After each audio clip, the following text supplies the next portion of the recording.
Passons maintenant à regard croisé. Ce soir, nous allons parler du Sénégal où le mouvement de contestation appelle à une nouvelle mobilisation samedi.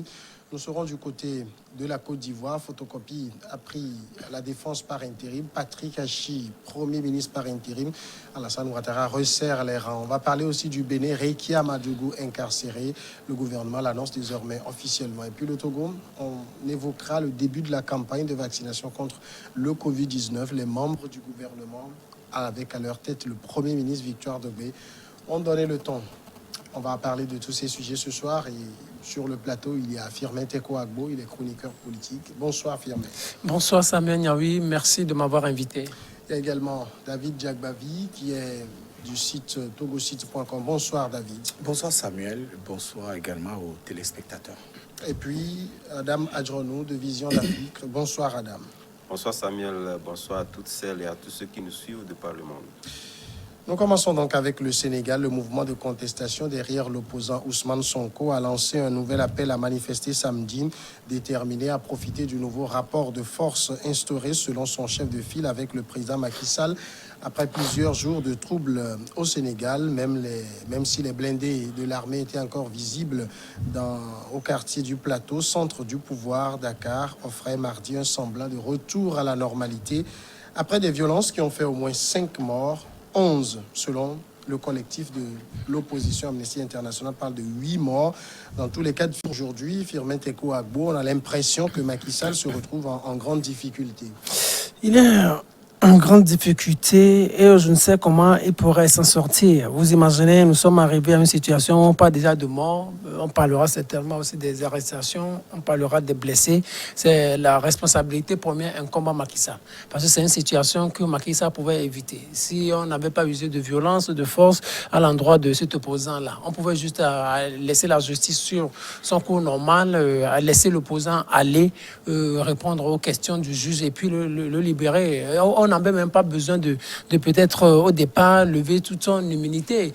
Tout cela dénote que Macky Sall il a besoin de cet opposant et l'objectif peut-être caché qui est derrière, c'est qu'il veuille faire taire cet opposant parce qu'il a peur des législatives qui arrivent. Il sait aujourd'hui qu'il n'est pas en bonne posture pour se positionner ou pour positionner son parti dans ces élections législatives. Il a peur des résultats. Il a peur que Ousmane Sonko, l'opposant populaire aujourd'hui, prenne ou ait la majorité à l'Assemblée nationale. Et l'opposition à la majorité à l'Assemblée nationale, ça veut dire que c'est un grand obstacle à son esprit ou à son initiative de modification de la Constitution qui pourrait peut-être lui permettre de briguer un troisième mandat. Macky Sall, c'est lui qui a dessiné toute l'architecture que le Sénégal vient de vivre. Aujourd'hui, il a parlé, il appelle au calme et à la sérénité. Il pouvait éviter tout ça. Aujourd'hui, il appelle au calme. Aujourd'hui, il appelle à la sérénité. Mais est-ce que les Sénégalais,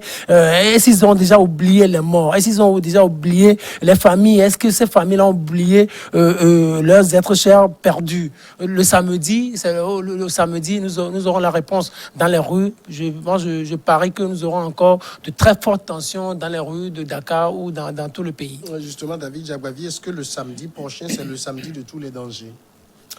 Bon, pour certaines analystes, oui, pour des gens comme Firmin qui sont un peu inquiets et qui pensent que ça va dégénérer ou ça peut être défavorable à Macky Sall. Moi, je dis non, Macky Sall ne s'inquiète de rien du tout. Il est en train de faire son nouveau mandat.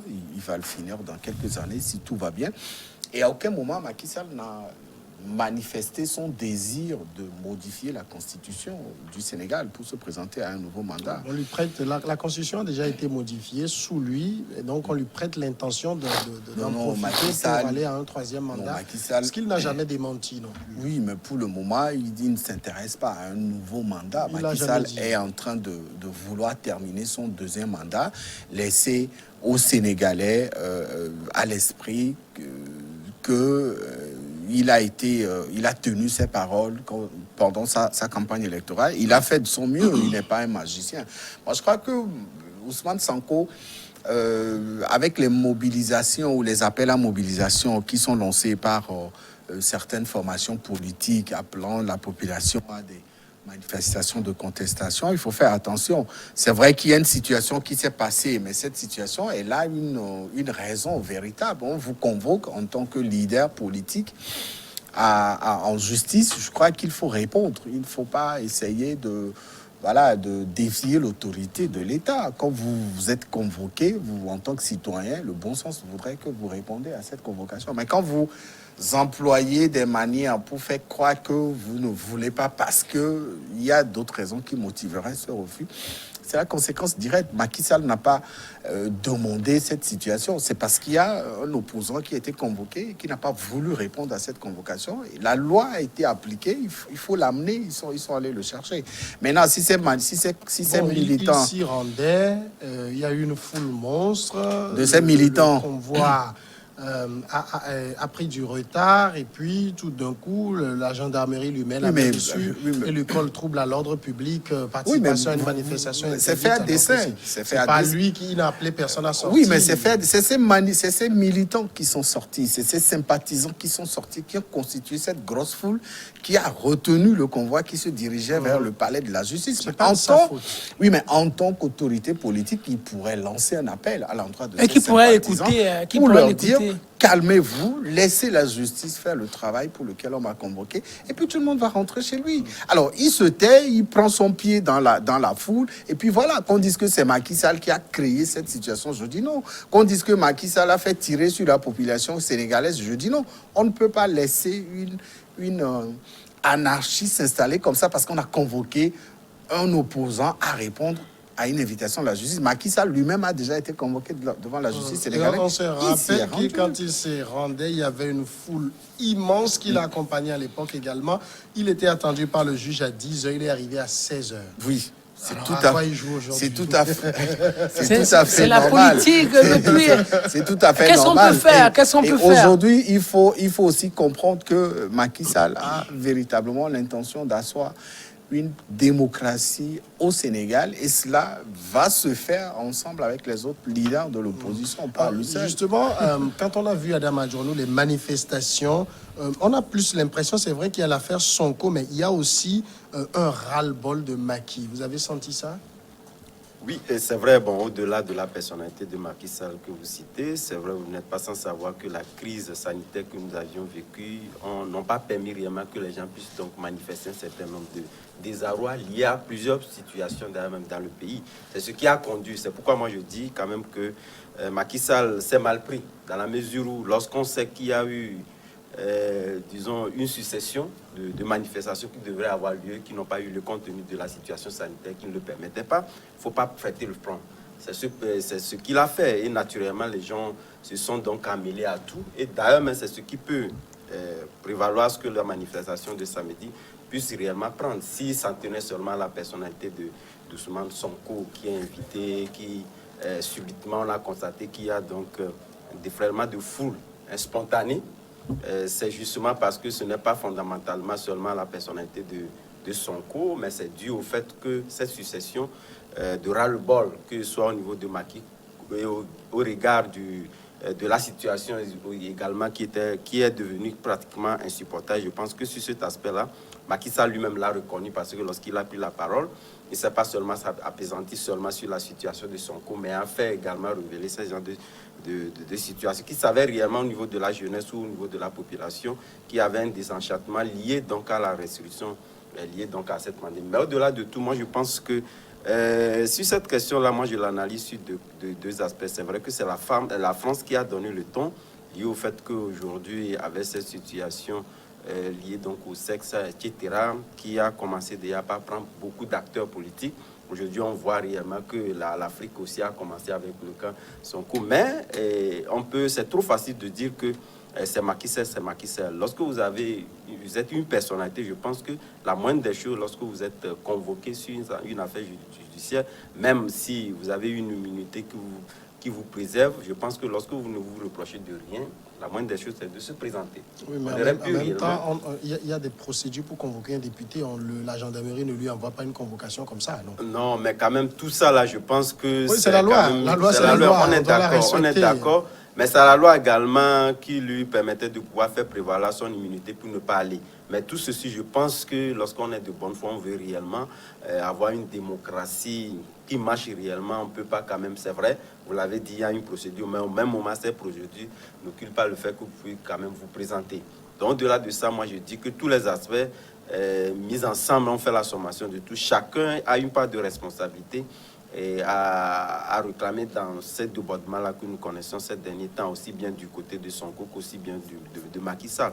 Mais tout compte fait, je pense que actuellement, il y a de fortes plaintes à craindre la manifestation de samedi parce que actuellement, ce n'est plus le cas Sonko, mais c'est toute la situation, une succession de mécontentement qui va faire interpeller en fait tous les bords politiques à pouvoir donc sortir. Et ça, je pense que c'est à craindre. Alors, je disais hier sur le plateau qu'il y a une expression au Sénégal aujourd'hui. On dit que le Sénégal est maquis. Ça veut dire que le Sénégal est très dur. Alors, non, il y a ce ras-le-bol. On associe maquis aujourd'hui aux difficultés du quotidien. Le Sénégalais vit mal. Le Sénégalais s'en sort très difficilement. La pandémie est venue s'ajouter. On lui reproche d'être juste dans du copie-coller. Ce qui se fait en France comme mesure, c'est ce qu'il réplique exactement au niveau du Sénégal. Un président sans personnalité, c'est ce que disent les Sénégalais. La situation de Macky, c'était la situation de Sonko, c'était juste la goutte d'eau finalement. Oui, qui a fait déborder. Écoutez, vous savez, Macky, c'est les Sénégalais crient aujourd'hui ou expriment toutes leurs difficultés aujourd'hui parce que ce n'est pas le Macky qu'ils avaient voté en 2012. Parce que les Sénégalais étaient fatigués du vieux Ouad et ils voyaient en Macky un opposant démocrate qui pourrait venir succéder à Ouad et venir changer le quotidien des Sénégalais. Un démocrate qui a été président de l'Assemblée nationale, qui a été Premier ministre. On voit comment il a travaillé, la manière dont Ouad l'a traité. Et aujourd'hui, quand il est arrivé au pouvoir, c'est lui, celui-là qu'on avait beaucoup plus protégé, que la population avait beaucoup plus protégé, que la population avait beaucoup plus aimé. C'est lui qui vient enfermer les journalistes, c'est lui qui vient enfermer les opposants et c'est lui qui rend la situation difficile pour les Ivoiriens. Macky en réalité, pour les Sénégalais, Macky en réalité, il vient, on attend à ce qu'il change le quotidien des Togolais. Et surtout, dans ce cas de Covid-19, on attend de lui une politique propre aux réalités sénégalaises. En tout cas, c'est ce que les chefs d'État essaient de faire. Quand on voit par exemple le Togo a dit, au moins on a créé une Novici. C'est un Novici. C'est comment il y a eu des choses au Sénégal comme ça. Je pense que dans le cadre de la gestion de la crise, plus de 1000 milliards ont été débloqués pour diverses actions sociales. Oui, donc on attend de marquer quelqu'un qui est proche des Sénégalais et qui adopte une politique propre aux réalités sénégalaises. Pas quelqu'un qui va aller en France, qui va prendre du côté français et venir l'imposer aux Sénégalais. On veut voir ce Macky-là qu'on a voté en 2012. Mais les Sénégalais sont surpris de voir un Macky qui s'en fout en quelque sorte du quotidien des Sénégalais. C'est ce qui fait que les Sénégalais aujourd'hui sont en train d'exprimer tout leur ras-le-bol. Aujourd'hui, ce qu'ils sont en train d'exprimer, c'est quoi? C'est parce que tout d'abord, les Sénégalais, la situation leur est tellement difficile. Et de plus, on voit en Macky quelqu'un qui viole beaucoup les droits de l'homme. On voit en Macky assez d'actes de corruption, c'est-à-dire les gros marchés sont confiés à ses amis. Quand vous allez à la présidence sénégalaise aujourd'hui, la plupart de ceux-là qui y travaillent, ce sont des proches de Macky. Vous imaginez, il y a une certaine opacité au niveau de la gestion des affaires publiques. Il n'y a plus on ne rend plus compte. Il n'y a pas la reddition des comptes. La reddition des comptes n'est plus courante.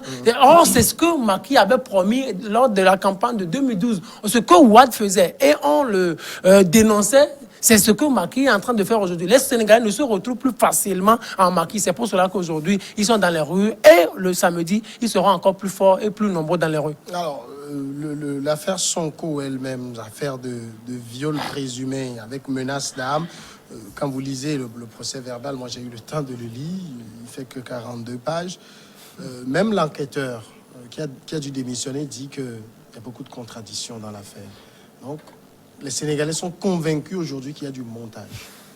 Donc laissez la justice faire, qu'il laisse la justice faire son travail. Les montages, il y en a chaque fois. Il y en a ici, il y en avait eu ici au Togo. Il y en a partout en Afrique, dans ces pays-là. Quand il y a des montages, laissez la justice faire son travail. Et en cela, tout le monde saura s'il y a montage ou pas. Je pense que Sonko sera là avec son conseil d'avocats. Oui. Et donc, c'est des experts, c'est des techniciens qui vont pouvoir prouver par A plus B qu'il y a trucage ou il y a montage ici. Mais ce n'est pas la population qui va sortir dans les rues, qui va chercher à faire la justice. Non. Cette histoire de viol-là, bon, on vous accuse d'avoir violé une jeune fille. Vous dites non, je n'ai pas violé la jeune fille. Mettez-vous à la disposition de la justice. Les Sénégalais, généralement, contrairement à ce que Fumet disait tout à l'heure, les Sénégalais, généralement, ne sont jamais satisfaits. Jamais. Et Wade est venu, il a fait 10 ans, c'est ça, non? Ils n'ont jamais été satisfaits. Ils ont dit, ouais, Macky va venir. Macky vient, ils n'ont jamais été satisfaits. Même le nouveau, le prochain qui va venir, le Sénégalais, fondamentalement, généralement, il n'est jamais satisfait. Oui, si on ne comble pas leurs attentes, c'est une évidence. Bah, qu'est-ce que lui-même il fait en tant que Sénégalais pour... Regardez le nombre de jeunes qui partent à l'étranger et qui prennent la mer tous les jours. Mais on leur dit non, ne laissez pas les jeunes partir. Ils disent non, on va les laisser partir. Mais quel est ce président dans le monde entier qui a la baguette magique? Quand il arrive, il remue et puis tout devient mirobolant dans le pays? Il n'y en a pas. Tout se fait étape par étape. Et donc aujourd'hui, et Macky est là, il faut le laisser faire. Il est en train de finir son mandat. Quand il va finir, il partira. C'est dans les urnes que vous allez pouvoir le battre ou alors lui faire comprendre que vous n'êtes pas content de sa gestion. Maintenant, sur le cas du viol, moi j'estime, selon ce que j'ai lu aussi, ce que j'ai compris, je ne peux pas me prononcer s'il y a viol ou pas. Je ne suis pas juge, je ne suis pas accusateur, je ne suis pas accusé, mais j'estime quand même que c'est à la justice que ce dossier pourra être traité et après, la vérité pourra sortir pour que tout le monde puisse savoir ce qui s'est vraiment passé ou pas. Si vous permettez, on va marquer la pause. Première pause et on revient après.